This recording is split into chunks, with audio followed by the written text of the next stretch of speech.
Halo, selamat malam. Apa kabar teman-teman para businesspreneurs dimanapun Anda berada malam ini?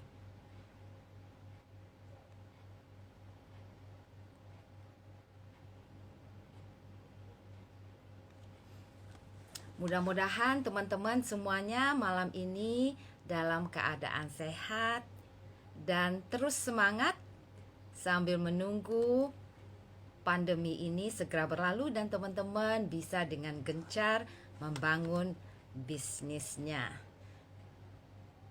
Nah, seperti biasanya, kita di Senin malam ini ada program yang kita namakan Business Q&A, ya, Business Question and Answer bersama Pak Baskoro Hadi Sukatmo, salah satu co-founder dari business.id.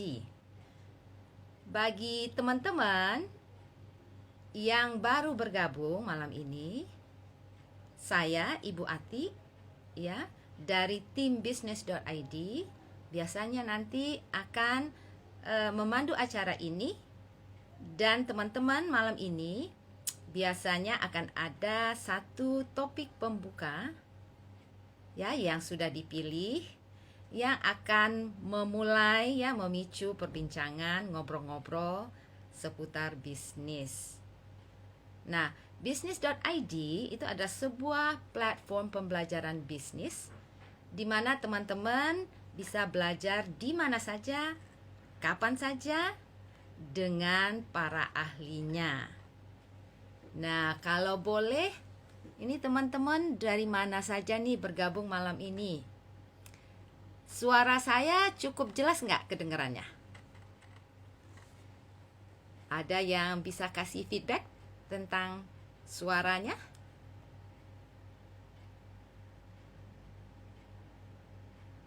Ini siapa nih yang udah bergabung? Toto Brownie, Tahirnola, Mariam, siapa lagi nih? Ada Harahap Rudi. Nih teman-teman dari kotanya, kota mana saja, ya. Dan kami di business.id tentunya, ya, ingin membantu teman-teman agar bisa membangun bisnisnya agar menjadi sebuah bisnis yang menguntungkan, ya, dan akan bertahan dalam jangka panjang, ya. Jadi bisnis yang sustainable dan profitable. Nah, biasanya kami juga ada program-program lainnya yang rutin, itu biasanya di Senin malam ini, Business Q&A. Kemudian hari Rabu itu ada ngobrol bareng, itu yang akan dibawakan oleh Pak Budi Isman, ya, salah satu foundernya dari business.id. Dan Sabtu pagi itu akan ada Business Forum. Dan akan ada juga biasanya acara rutin bulanan yang kemarin baru aja digelar, itu adalah CEO Talk, di mana kami mengundang para CEO yang sukses membangun bisnisnya, dan teman-teman dapat mendengarkan cerita pengalaman beliau tentang bagaimana mereka berhasil mengembangkan bisnisnya sehingga menjadi suatu bisnis yang besar. Ada yang bisa membantu saya? Suara saya kedengeran nggak?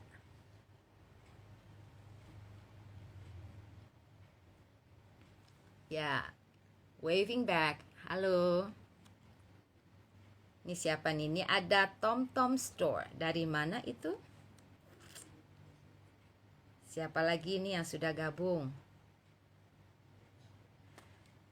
Nah, malam ini sudah ada topik pembuka, ya, yang dipilih, yaitu program untuk membangun reputasi bisnis. Nah, jadi mungkin mudah-mudahan malam ini teman-teman akan bisa mendapatkan insight, ya, atau ide-ide yang akan membantu teman-teman untuk belajar bagaimana meningkatkan reputasi bisnisnya. Nah, Pak Baskoro Hadi Sukatmo itu adalah salah satu panel expert di business.id yang mengeluarkan satu e-course yang fundamental untuk pengembangan bisnis Anda, yaitu value creation. Nah, saya melihat Pak Baskoro sudah ada, jadi kita undang saja. Kita segera bergabung.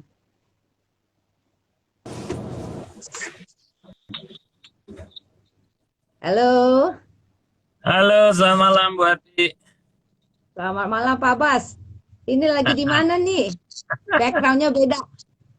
Backgroundnya di mobil ini Bu, saya tadi meeting belum selesai belum sempat sampai rumah, tapi saya pikir nggak apa-apa lah di mobil. Suaranya jelas ya Bu Ati saya? Jelas. Jelas ya? Bagus. Jelas. That's good. Jelas. Oh, yang tadi ada bisnis ya dengan Pak Budi juga ya, saya lihat. Iya, tadi Oh, itu kemarin. Oh, itu kemarin Minggu ya? Minggu siang sampai menjelang sore, minggu sore lah.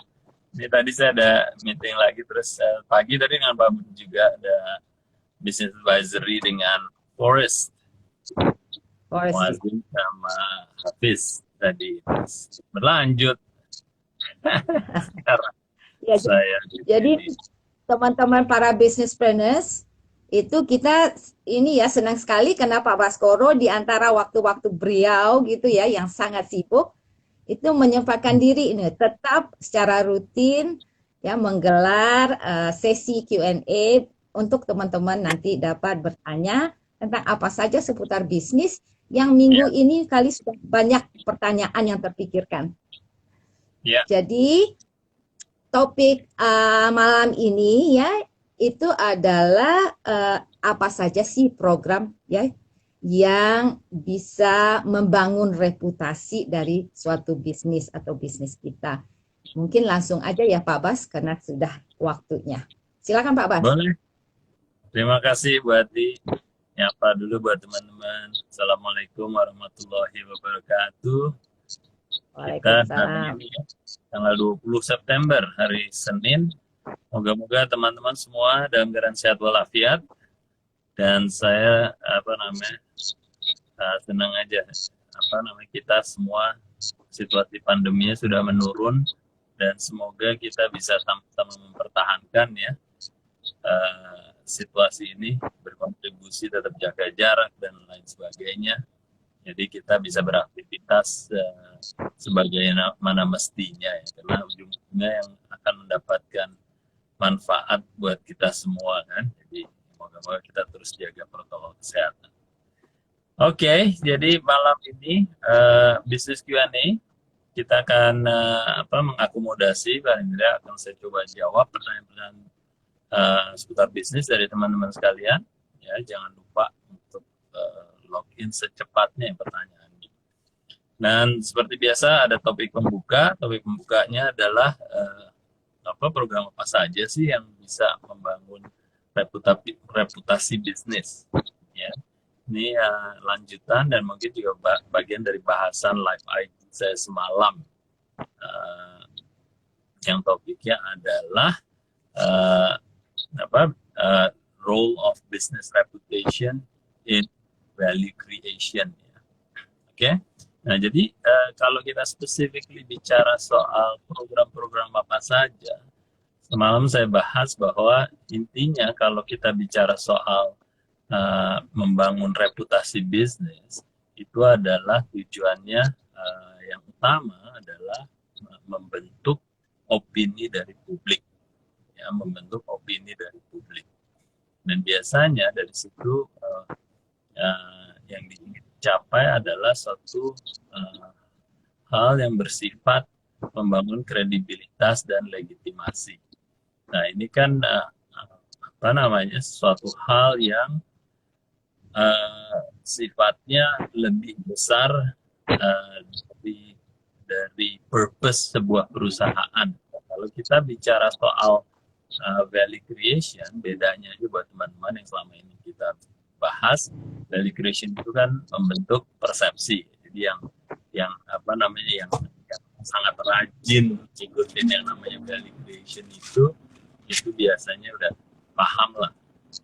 Value creation is about shaping perception, ya. Sementara kalau business reputation itu shaping opinion, itu beda yang mendasar sekali.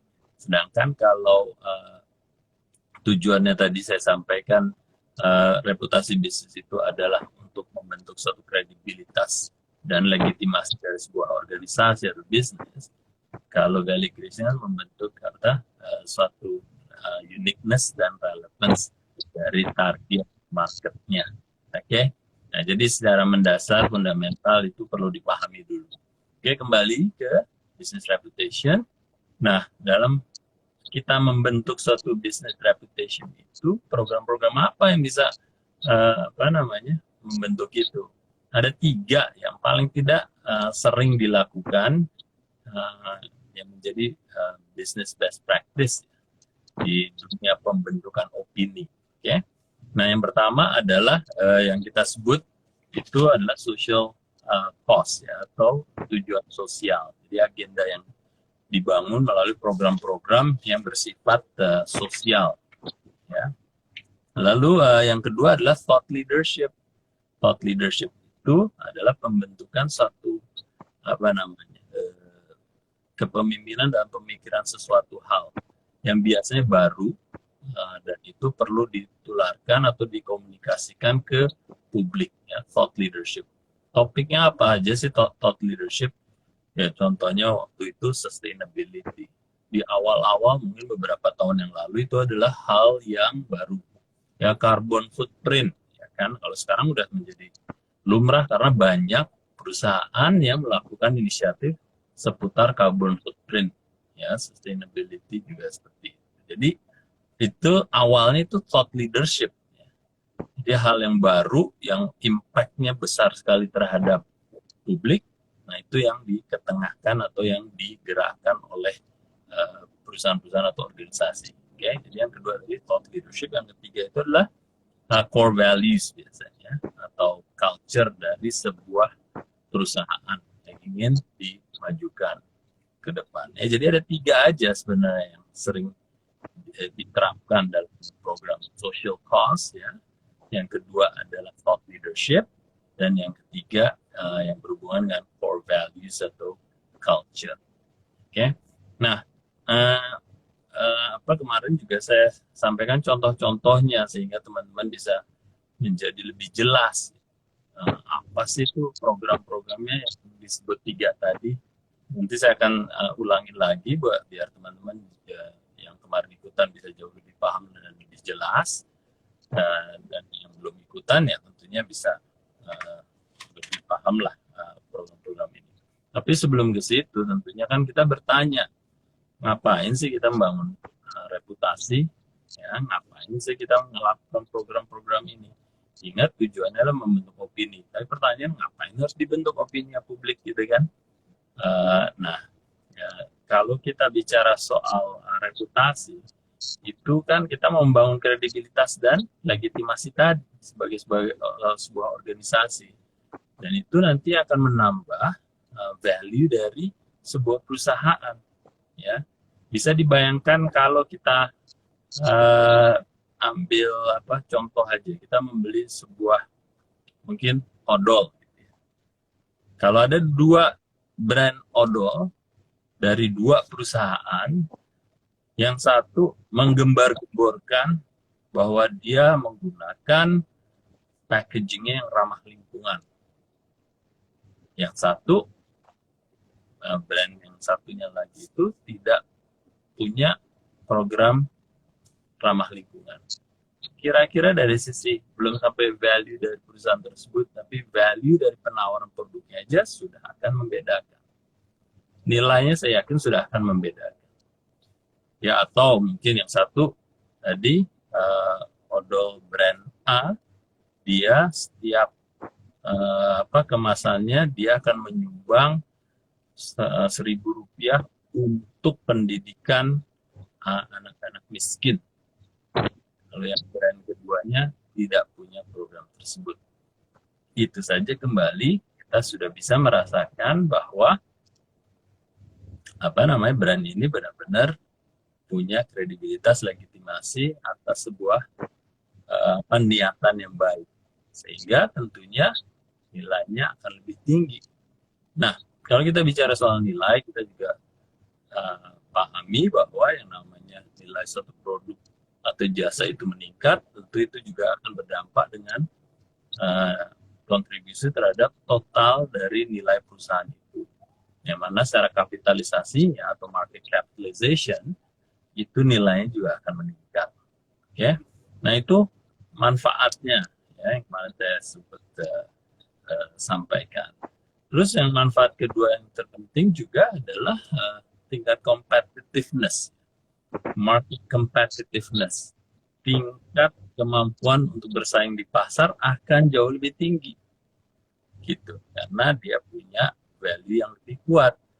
Dan kalau disejajarkan dengan brand-brand lain, perusahaan yang memproduksi brand ini tidak memiliki kegiatan pembangunan reputasi itu, tentunya dia tidak akan kuat bersaingnya dengan perusahaan-perusahaan yang punya program-program pembangunan reputasi bisnis. Jadi sederhananya seperti itu. Dan kemarin mungkin ya sekarang kita ingin sampaikan juga ya ke teman-teman yang hadir di sini. Coba pikirkan ya, dari bisnis Anda, sebesar apapun bisnis Anda, semudah apapun bisnis Anda, mulai pikirkan kira-kira ada program-program apa yang bisa dijalankan yang berhubungan untuk membangun reputasi. Apalagi kalau teman-teman sudah punya bisnis yang sales revenue-nya mungkin berapa? 5 miliar, 30 miliar, 100 miliar, bahkan hampir 1 triliun, sisihkan aja 2,5% lah, kayak kita beramal jariah gitu. 2,5% dari 1 triliun kan lumayan, 25 miliar. Dengan 25 miliar itu kita bisa melakukan banyak hal. Tapi sebaliknya, kalaupun kita punya sales revenue yang anggap aja berapa? 1M. 1M lumayan kan, ada 25 juta ya, kalau nggak salah 2,5% ya. Itu sudah cukup juga untuk bisa melakukan sesuatu. Ya, tinggal tergantung skalanya. Tapi apapun itu yang dilakukan, itu kembali akan membentuk satu opini. Ingat ya, jadi tujuannya dari melakukan pembangunan reputasi itu adalah membentuk satu opini publik. Ya, bisa jadi dia adalah target market kita, bisa jadi dia publik secara seperti itu. Ya, moga-moga itu menjelaskan. Oh, tadi saya janji untuk ngasih contoh ya. Jadi contohnya kayak Unilever, dia punya sustainability program, punya gender equality ya, kesamaan hak dari wanita dan pria, jadi disejajarkan. Terus juga ada, kalau Tesla itu adalah mengurangi carbon emission, jadi green project ya, mengurangi emisi karbon, emisi rumah kaca, efek rumah kaca. Terus kalau ada Boeing itu punya program arts and education, ya, terus ada kayak Microsoft punya juga education involvement ya, termasuk di Indonesia juga kalau nggak salah melalui Bill Gates Foundation itu juga punya satu program education program. Terus ada ini ada Kroger, salah satu supermarket yang terbesar di Amerika dalam hal revenue. Dia juga fight hunger, memerangi kelaparan dengan cara mengurangi food waste. Ya, kalaupun ada food waste-nya itu akan disalurkan kepada orang-orang yang membutuhkan. Ya, jadi bisa dibayangkan kalau kita mungkin bersedekah, beramal jariah istilahnya gitu. Nah, kalau kita tahu orang-orang itu benar-benar generous tuh rajin memberi gitu ya, itu pasti akan memiliki pembentukan opini di publik yang positif pastinya, seperti itu. Oke, itu Bu dari saya pembukanya. Ya, jadi ini sambil menunggu teman-teman itu mungkin lagi mikir sambil mau menyiapkan pertanyaan. Eh, Mungkin dari saya dulu ya Pak Bas. Boleh, silakan. Kadang-kadang ini kembali ke masalah culture kali ya, budaya. Kalau tadi kita sejarahkan bahwa membangun reputasi itu bisa saja sesuatu yang simple dengan menyisihkan dan kemudian menyalurkan dana yang disisihkan itu dalam bentuk program-program yang ada yang 3 besar tadi kata Pak Bas ya. Salah Ya. satunya misalnya untuk yang social responsibility misalnya. Nah, tapi mungkin ada pemikiran gini, saya cuma punya 25 juta mungkin, atau 15 juta lah yang bisa disisihkan. Saya ingin buat program. Tapi kalau niatnya adalah untuk membangun reputasi, nanti jangan-jangan itu nggak jadi amal buat saya. Kalau digembar-gemborkan seperti itu. Apakah kita melakukan diam-diam atau tersistem atau gimana tuh Pak Bas? Nah, kalau saya ngelihatnya sih ini, apa namanya, jadi memang itu ya Bu ya, kadang-kadang kan kita termasuklah apa yang diajarkan di Islam kan Bu ya. Kalau kita beramal sesekali boleh kita gembar-gemborin dengan tujuan bahwa akan lebih banyak lagi orang yang ikut berpartisipasi, tapi bukan untuk menyombongkan diri. Jadi kalau saya lihat prinsipnya sih mirip. Ya, dikala waktu itu sering lakukan saat di Danone saya dengan Aqua.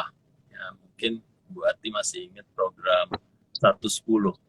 Jadi setiap Aqua menjual 1 liter Aqua, Aqua akan apa namanya berkomitmen untuk menyediakan 10 liter air bersih di NTT sana. Ini adalah satu program yang benar-benar secara genuine, apa namanya, asli dan niat benerannya tuh kelihatan. Dan memang itu publikasinya pun juga tidak terlalu digembar-gemborkan, terlalu dikomersialkan. Bahkan internalnya, tim corporate affairs-nya itu juga sangat berhati-hati. Dan jangan sampai brandingnya ada katanya. Jadi di internalnya pun tim yang berdarah komersialisasi dengan tim yang urusan corporate affairs yang mana yang menjalankan inisiatif pembangun reputasi ini, dia akan mengerem dan membatasi exposure daripada brand. Karena ya itu tadi, ya kalau kita beramal jariah, ada saatnya kita Islam menggembar-gemborkan, tapi ada saatnya di mana kita juga harus secara elegan lah untuk mengkomunikasi itu. Toh akhir-akhirnya yang terpenting adalah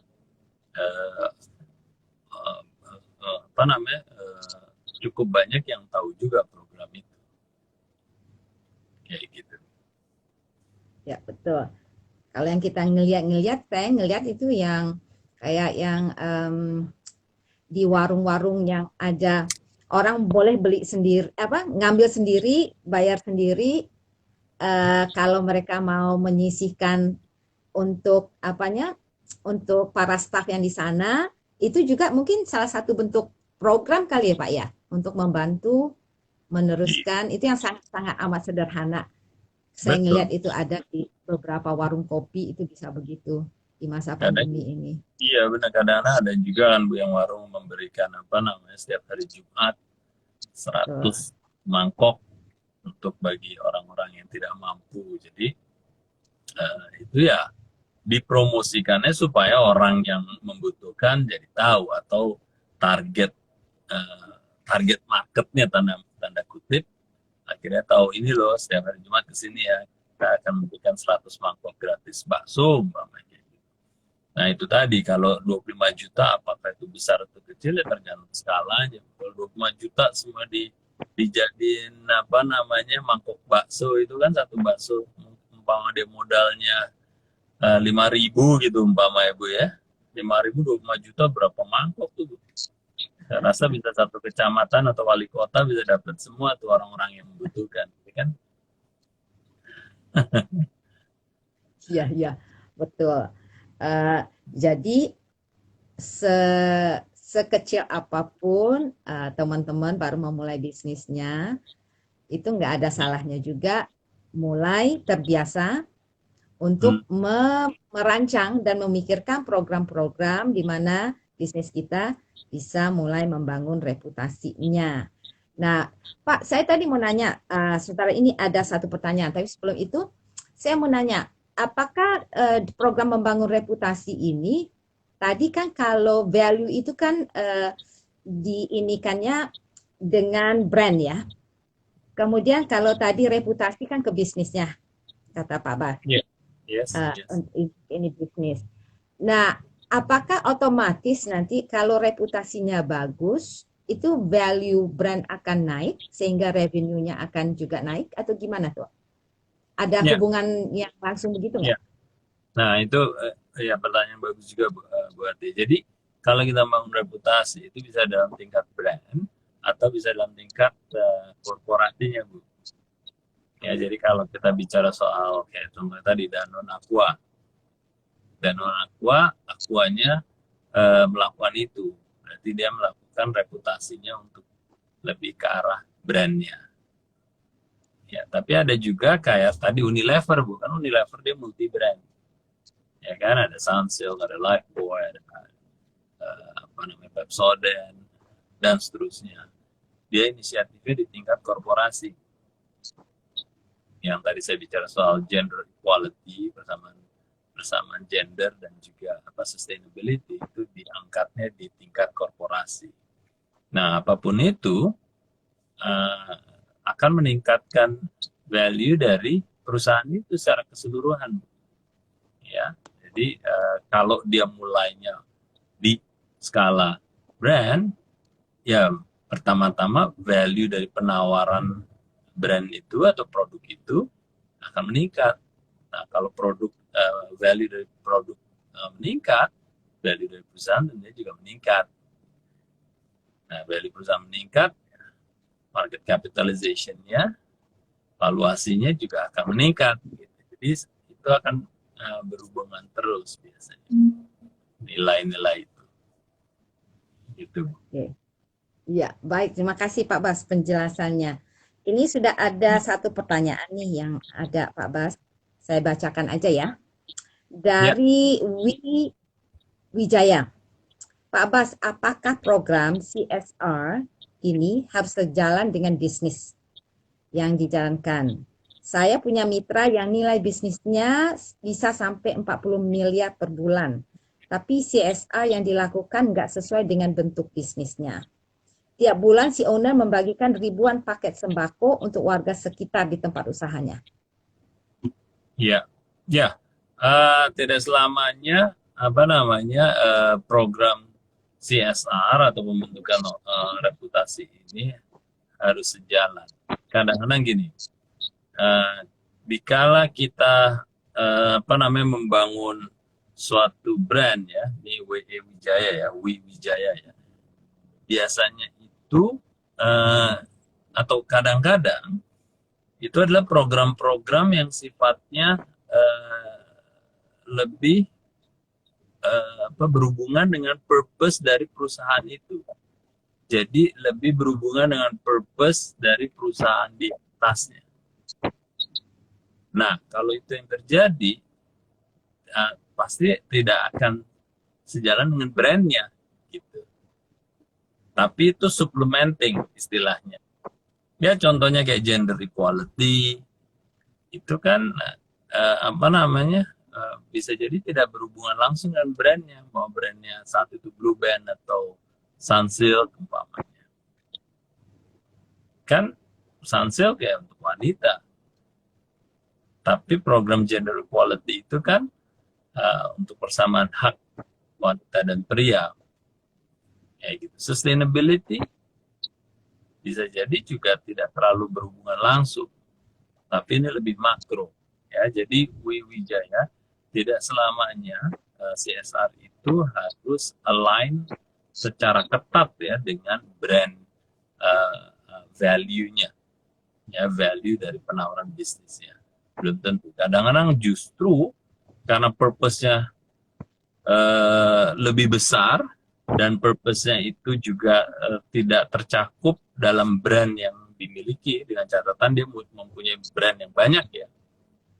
Akhirnya dia akan melakukan program-program sales itu yang lebih menjadi payungnya untuk perusahaan itu dan untuk brand-brand yang dinaungi. Seperti itu. Jadi tidak selamanya harus connect dengan brand value daripada brandnya, gitu ya.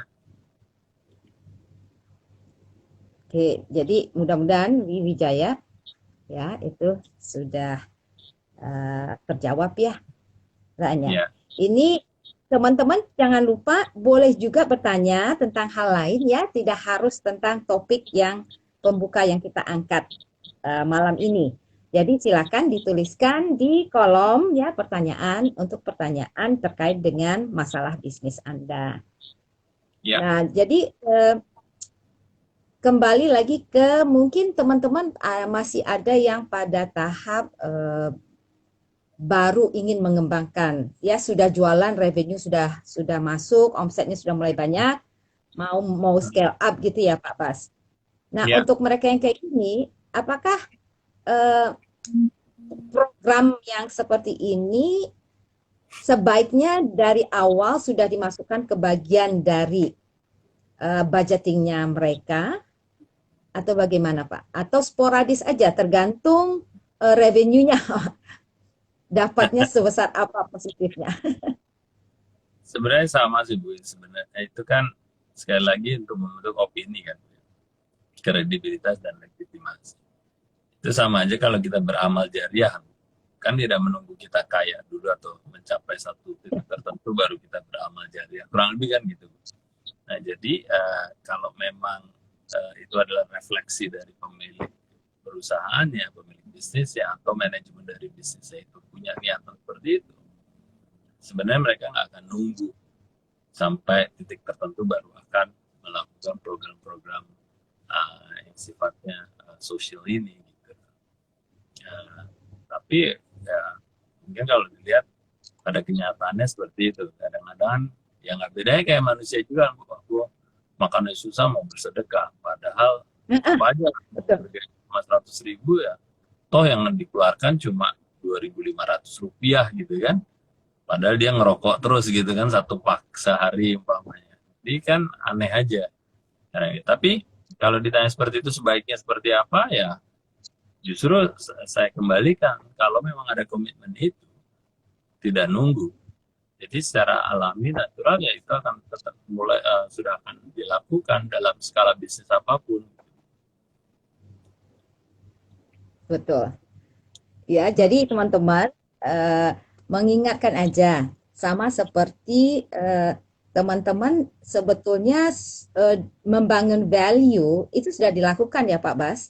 Cuma kadang-kadang teman-teman mungkin tidak menyadari dan tidak sistematis melakukannya, sehingga tidak bisa melihat bagaimana proses itu dan hasilnya gitu ya Pak ya terhadap bisnis. Jadi ini bagus sekali topik yang Pak Bas sampaikan malam ini, mengingatkan pada teman-teman. Jangan lupa loh, sebetulnya teman-teman itu sudah melakukannya mungkin ya dalam bentuk yang seperti tadi ya, beramal. Akan lebih baik kalau itu direncanakan dan disesuaikan, di-align ya dengan itu value bisnisnya, itu jauh lebih baik. Karena kemudian teman-teman bisa tahu apakah itu sudah efektif atau ada program lain. Jadi jangan seperti Pak Bas tadi katakan ya, kalau tadi misalnya program membagikan sembako mungkin bisa, tapi mungkin untuk kedepannya apakah itu yang terbaik atau mungkin akan ada program lain di mana bisa mengajak orang-orang sekitarnya seperti yang Aqua tadi ya Pak, si konsumen itu untuk ikut dalam program itu. Jadi bukan hanya sekedar kita yang menyisihkan, tapi juga konsumen kita untuk turut berpartisipasi. Gitu. Ya. Jadi kalau tips dari Pak Bas, mereka bisa mulai dari mana Pak? Soalnya kalau CSR itu kan kayaknya big words ya. katanya.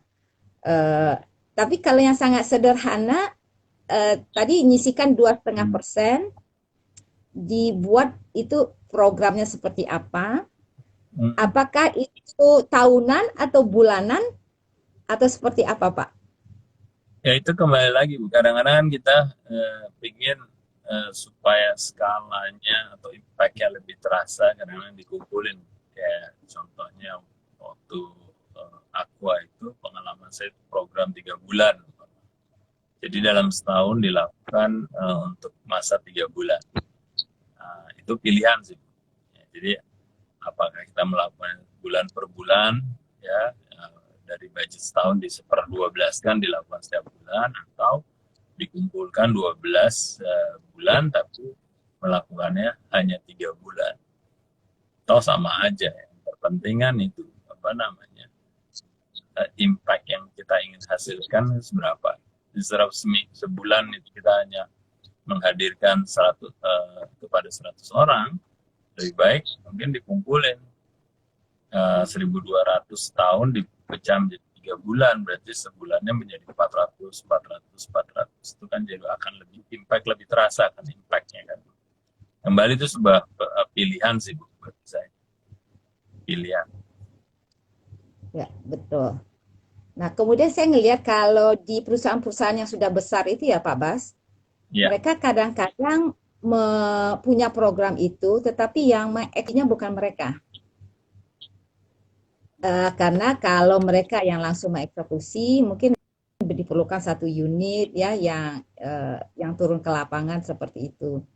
Ini jadi kalau ya. untuk teman-temannya ini, eh, apakah mereka yang sebaiknya melakukan sendiri atau bisa bersama-sama mengajak ya yang lain-lain dan meminta bantuan dari orang lain untuk melakukannya. Yang mana Pak sebaiknya? Maksudnya membantu pihak ketiga gitu untuk melakukannya gitu. Ya, atau mereka yang harus melakukannya sendiri. Oh iya, kalau itu kan udah dalam hal operasional kan ya Bu ya. Jadi Betul. contohnya nih kembali kayak dengan aku aja ya sebagai contoh, karena kita ada tadi menggunakan itu sebagai contoh. Jadi ada apa namanya LSM, lembaga swadaya masyarakat, yang juga punya apa namanya purpose untuk pengadaan atau memberdayakan masyarakat di daerah-daerah terpencil aja sama, punya purpose yang sama, dan kebenaran pemberdayaannya adalah dengan adanya pengadaan air bersih. Seperti itu. Akhirnya bekerja sama dengan pihak ketiga LSM, dan itu pun dipublikasikan bahwa Aqua dengan LSM tersebut melakukan hal ini. Oleh karena kami mengundang teman-teman para konsumen untuk membeli Aqua supaya kita bisa lebih banyak lagi membantu masyarakat di NTT pada saat itu kan.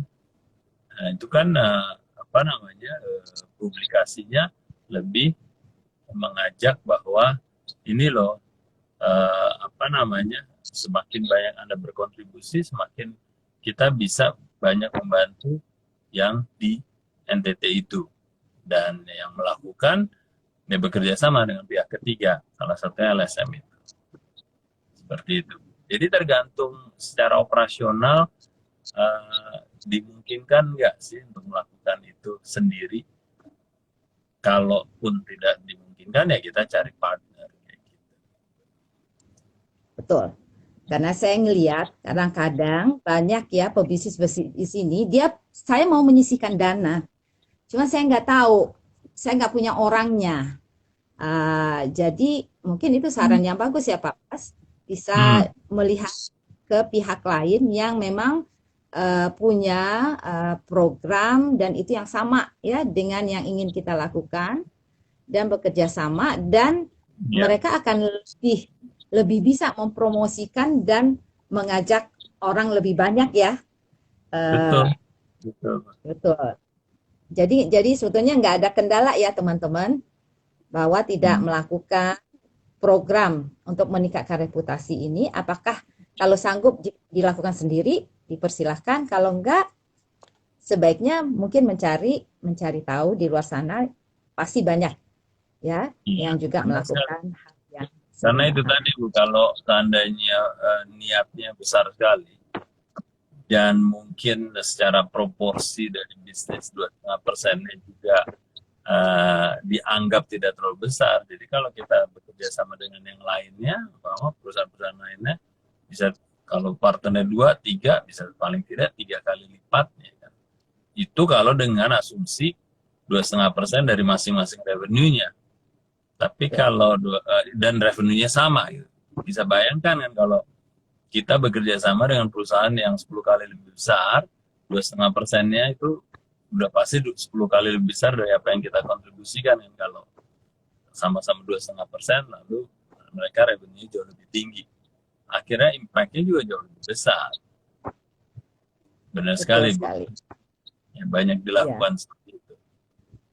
soalnya saya kebayang ini pertanyaan yang ada di teman-temannya ini. Mau sih, cuman gimana caranya gitu. Asli Benar, ya. benar, Uh, uh. Jadi gotong yang royong penting lah malah ya betul ya. ya. Jadi where there is a will there is a way, kan begitu selalu ya Pak ya. Iya, betul sekali berarti ya, ya. Kalau teman-teman itu sudah ya terinspirasi dari obrolan malam ini bahwa untuk meningkatkan reputasi bisnis, teman-teman itu bisa loh membangun program berbagi ya yang sesuai dengan value bisnisnya, bisa dilakukan sendiri, bisa juga berpartner sehingga impact-nya itu jauh lebih besar. Nah, Ya. Pak Pas, apa nih kalau teman-teman ini belum ada yang bertanya? Hmm. Minggu ini kira-kira teman-teman ini selain diajak untuk berpikir tentang membangun reputasinya, kira-kira ada nggak yang terjadi yang dari advisory-nya Pak Bas atau apa yang menurut Pak Bas, oh ya ini penting juga loh teman-teman yang di sesi Q&A ini sebaiknya tahu. Ada nggak perkembangan? Ya, kalau saya pikir sih apa namanya, dalam hal kita berbagi ya Bu ya. Karena satu hal yang kadang-kadang untuk membangun satu relationship, kita harus membangun satu engagement dengan customer kita. Mungkin kalau kita lingkupnya kita apa namanya, kembalikan ke apa namanya, ke bisnis kita masing-masing dengan customer ya, kita tidak bicara publik secara luas. Kalau kita punya apa namanya, niatan untuk membangun engagement, itu biasanya juga bisa menelurkan program-program yang bagus-bagus Bu. Contohnya, kalau saya punya bisnis kuliner dan ternyata saya model bisnisnya adalah B2B, business to business. Seandainya kita punya apa pengetahuan atau tadi yang kayak thought leadership Bu, mengenai seputar kuliner yang bisa kita bagikan ke mereka, itu kan satu hal yang harusnya positif.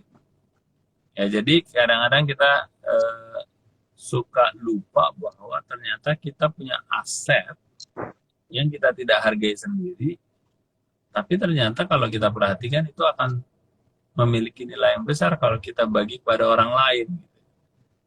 Ya, kadang-kadang ini itu ya Bu ya, kita atau naluri manusia biasanya gitu. Sebelum kehilangan sesuatu dia tidak merasa bahwa itu adalah berharga untuk dirinya.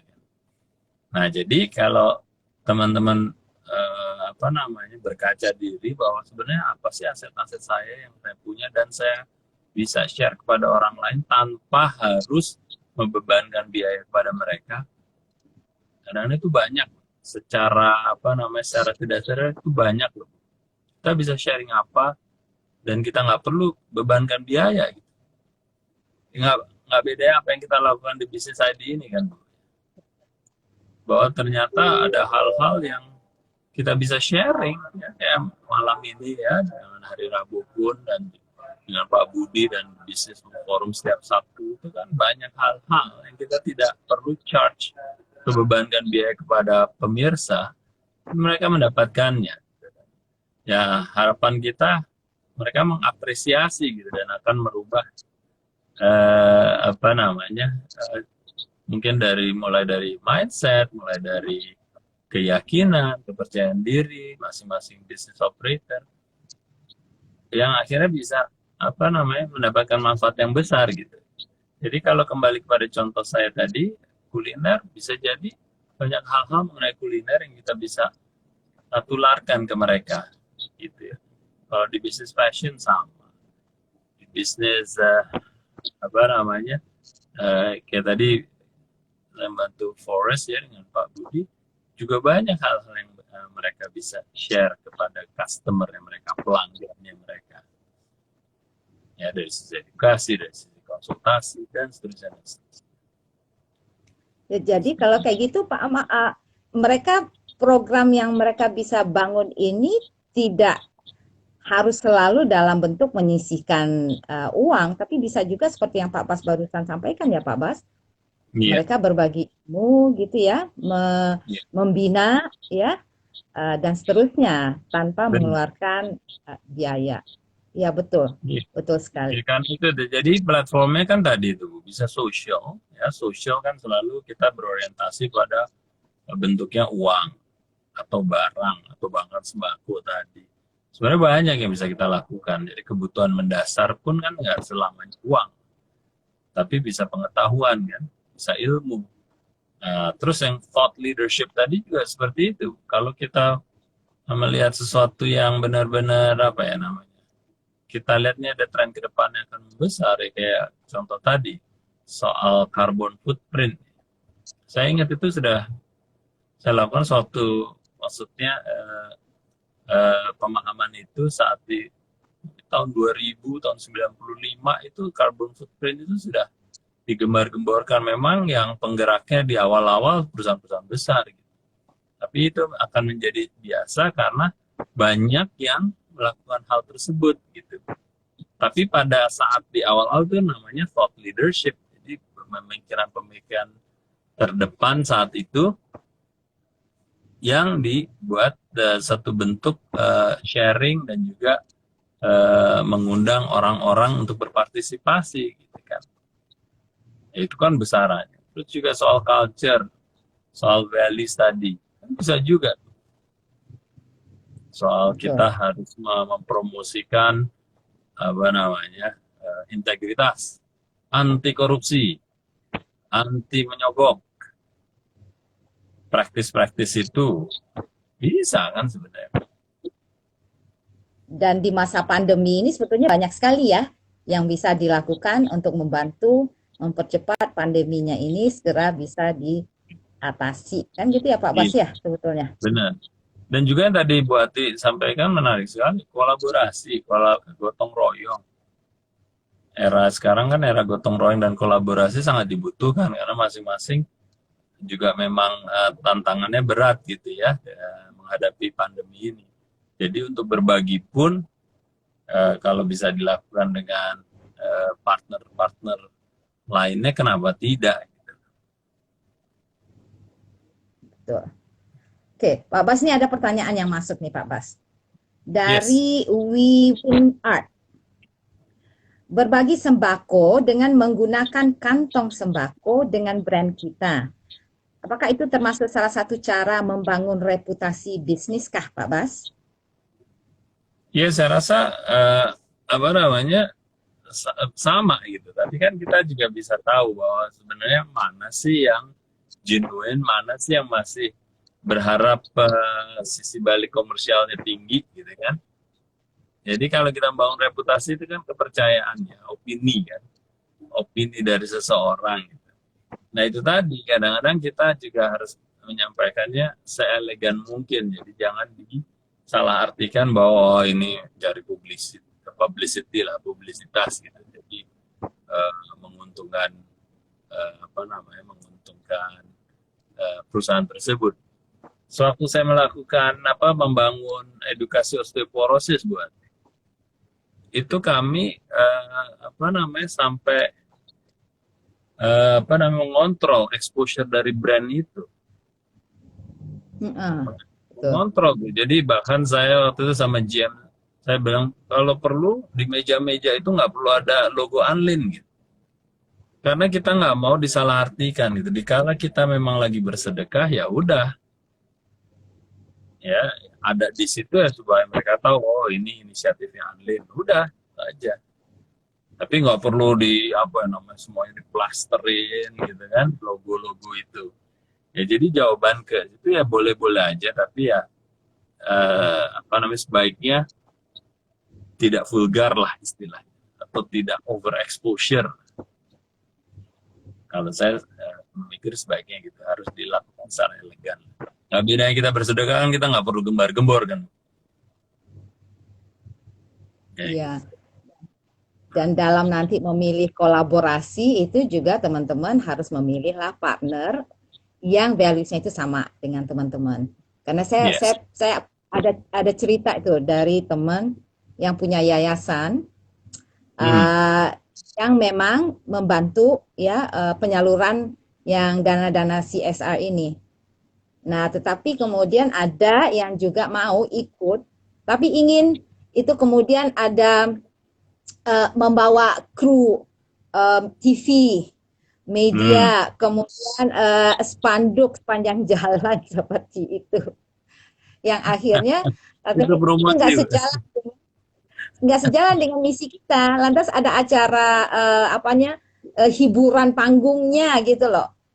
Jadi akhirnya dia bilang memang kalau dalam berkolaborasi kita juga harus hati-hati dalam menitipkan dana kita maupun membantu mengelola dari bisnis-bisnis yang memang sejalan dengan value yang kita miliki. Yes, benar sekali. Ya. Nah, kalau begitu Pak Bas, kira-kira apalagi yang teman-teman dari yang semalam Pak Bas bahas dan yang sekarang Pak Bas lebih perdalam lagi penyampaiannya. Kalau mereka mau mulai mengeksekusi ide ini, itu dari mana? Karena kan sering kita gini loh, kita dapat ilmu baru, oh iya gitu. Kita catat nih, note dari Pak Bas, oh ada 3 program besar yang kita ini kan. Habis itu selesai malam ini catatannya ditaruh aja. Yang lebih konkretnya kita bisa memulai apa Pak Bas sehingga ini nggak terlupakan dan sudah mulai ada gerakan itu. Yang menurut pengalaman Pak Bas deh dalam mengelola ini. Ya, kalau saya pikir ini sih nggak terlalu rumit dalam hal pemahaman konsepnya. Yang terpenting kita pahami dan untuk eksekusinya mudah sekali. You can just do it. Ya. Besok juga udah bisa melakukan sebenarnya. Yang penting pemahaman ada, niat ada, ya udah langsung jalanin aja dulu. Masalah yang mau melakukannya setiap hari atau setiap bulannya itu bisa menjadi pilihan. Tapi kalau saya pikir just do it aja dulu. Ya, dan saya pikir kalaupun yang tidak memberi tidak memberi apresiasi sementara ini oleh publik, mungkin yang di atas yang akan memberi apresiasi kan. Akhirnya kita melakukan suatu hal yang memberikan manfaat besar pada orang-orang gitu. Biasanya sih kalau kita melakukan sesuatu yang positif, vibes-nya auranya positif, biasanya itu akan kembali lagi ke secara aura terhadap bisnis kita juga akan positif. Jadi kalau kita tadi saya bicara soal value dari perusahaan, dari total bisnis itu sudah terbukti seperti itu. Hanya kan kembali mungkin teman-teman berpikir bahwa itu kan komersial lagi. Enggak, itu sebagai output atau result udah pasti itu. Seperti itu. Kalau berhasil kita membangun reputasi, membangun shaping itu udah hasilnya atau manfaat buat kita udah pasti ke arah situ. Nah, jadi untuk memulainya buat teman-teman ya just take an initiative aja, inisiatif apa yang ingin dilakukan. yang kira-kira seru dan seru dan rame untuk dilakukan lah buat kita happy gitu ya, jalanin aja. Kita pick any program ya, banyak kan ya, yang penting itu guidelines-nya ada 3 tadi. Programnya bisa macam-macam ya, kembali lagi waktu saya dulu di Anlin bisa ada program menanam pohon. Jadi setiap 1 botol menanam 1 pohon, waktu ada ide seperti itu. Tapi kita pikir ya udahlah, lebih baik ya apa yang kita sudah lakukan, toh itu cukup efektif gitu loh. Orang lebih membutuhkan air ketimbang mungkin pohon saat itu, paling tidak untuk daerah NTT. Akhirnya itu dilanjutkan terus. Ya, jadi inisiatif apa aja pilih aja. Pokoknya ada manfaat positif. Ya, dan saya kemarin baru coba lihat-lihat yang Shopee, yang live itunya Pak, untuk para ininya. Itu kan sekarang udah ada ya tersedia yang seperti semacam Reels atau IGTV-nya untuk di Shopee. Dan saya itu melihat kebanyakan sih masih pada tahap menginikan produknya, memperkenalkan produknya. Tapi kemudian saya udah ngelihat ada yang memanfaatkan yang seperti itu. Mulai secara rutin mereka bikin program sharing ilmu praktis gitu ya ke para pembelinya, terutama kalau mereka itu dropshipper atau apa yang seperti itu. Yang sangat kecil-kecil itu dan itu viewersnya saya ngeliat itu bisa sampai banyak yang seperti itu. Jadi mungkin itu juga salah satu bentuk sederhana kali ya Pak Bas, mulai teman-teman testing the water, seperti apa sih yang bisa dibagi, kalaupun bukan dalam bentuk dana gitu ya, tapi berbagi dalam bentuk yang lain. Karena kadang-kadang kita juga ngelihat dari luar juga bisa kan Bu, kira-kira kalau di saat-saat sekarang ini apa sih yang dibutuhkan gitu kan. Ya tentu yang paling mudah uang lah, uang. Tapi kalau bagi saya kadang-kadang kan ada sesuatu yang bentuknya bukan uang tapi sangat dibutuhkan saat ini, bisa mulai dari situ gitu. Betul. Ini ada yang komentar nih dari ingredient X, ingredient ini X ya. Berapa waktu yang lalu ingin berbagi ke tenaga medis, tapi terkendala karena produk kami belum selesai izin edarnya. Khawatir malah menjadi kasus pelanggaran produk. Ya jangan ya. Kalau ada kekhawatiran begitu, masih banyak program lain yang bisa dibuat ya Pak Bas. Ya, tanpa ada resiko lah. Tanpa ada resiko. Iya. Ini jadi Wiwin Art. Oke, betul Bu Ati, kita mulainya dari mana terutama untuk MKM. Jadi terjawab ya Mbak Wiwin. Wiwin Art ini just do it. Mulai dari hal yang simple. Dan yang sangat paling dibutuhkan gitu aja. Dibutuhkan. Nah Pak Bas, kan kalau Senin malam ini kita tetap mempertahankan live Q&A untuk teman-teman para business. Nah di hari Rabu itu Pak Budi itu sekarang sesinya itu adalah ngobrol bareng, dan itu kita mengajak teman-teman yang lain ya untuk berkolaborasi. Nah itu tujuan utamanya apa Pak Bas? Karena kita kan juga bermitranya untuk berbagi ilmunya, itu kan kita juga melihat supaya daya jangkau dari berbagi ilmu kita di bisnis.id dengan mereka itu juga bisa semakin luas gitu ya Pak Bas. Betul. Ya jadi benar sekali apa yang kita lakukan di Bisnis ID itu kan memang kita ingin memberikan sesuatu yang tidak selamanya kita bebankan biaya. Jadi bisa dilihat bahwa memang niatan kami untuk berbagi sebanyak mungkin ya. Makanya paling tidak Senin, Rabu, Sabtu 3 kali dalam seminggu. Ya, apapun yang kita bisa lakukan semampunya kita gitu ya. Jadi kalau kita bergerak dari niatan kita, biasanya hitungan 2,5% atau berapa persen itu menjadi bukan satu rumusan gitu. Happy-happynya kita aja, semampu-mampunya kita aja kita lakukan. Dan alhamdulillah ya Bu ya, kita puji syukur kita bisa lakukan paling tidak sampai saat ini 3 kali seminggu bisa hadir ya ke teman-teman bagi yang ingin memanfaatkan ini ya, moga-moga ya dapat gitu. Betul. Ini ada komentar dari Wiwijaya. Semoga bisnis.id sukses selalu dengan amal jariahnya belajar gratis ini ya. Amin.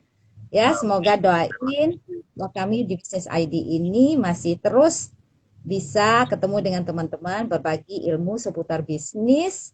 Jadi teman-teman jangan lupa ya, banyak juga ilmu-ilmu yang gratis maupun yang harus teman-teman mendaftarkan diri. Itu ada di aplikasi bisnis.id ya, download di Google Play Store, atau untuk yang punya iPhone untuk sementara waktu memang masih harus akses dari website kami yang ada di link bio Instagramnya. Mudah-mudahan dalam waktu yang dekat itu akan tersedia ya untuk teman-teman yang punya iPhone. Nah, teman-teman nih, Fitri ada nih. Apa kabar malam Fitri? Iya, Fitri, janji segar. Janji seger ya.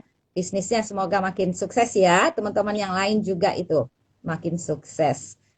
Nah, kita juga selalu senang sekali kalau ada feedback dari teman-teman. Jadi kalau ada topik ya atau ilmu atau pertanyaan yang menurut teman-teman itu layak dijadikan ya e-course atau topik untuk acara-acara rutin kami, itu silakan DM Instagramnya bisnis.id, kita terbuka untuk masukan dari teman-teman sekalian.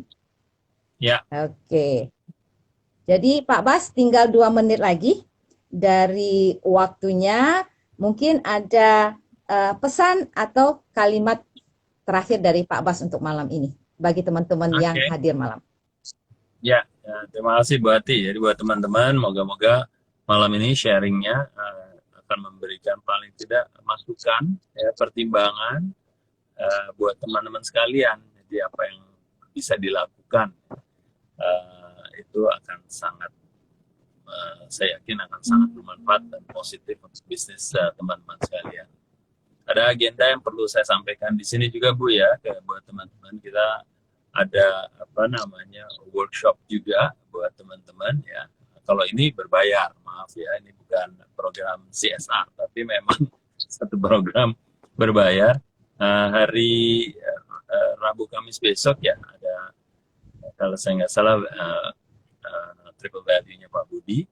Hari Senin, Selasa mendatang ada value creation workshop offline. Jadi bagi teman-teman yang ingin mendalami pengetahuan bisnis yang fundamental, ada di situ untuk program workshop offline-nya. Ya, untuk informasi lebih lanjut bisa dilihat di situ.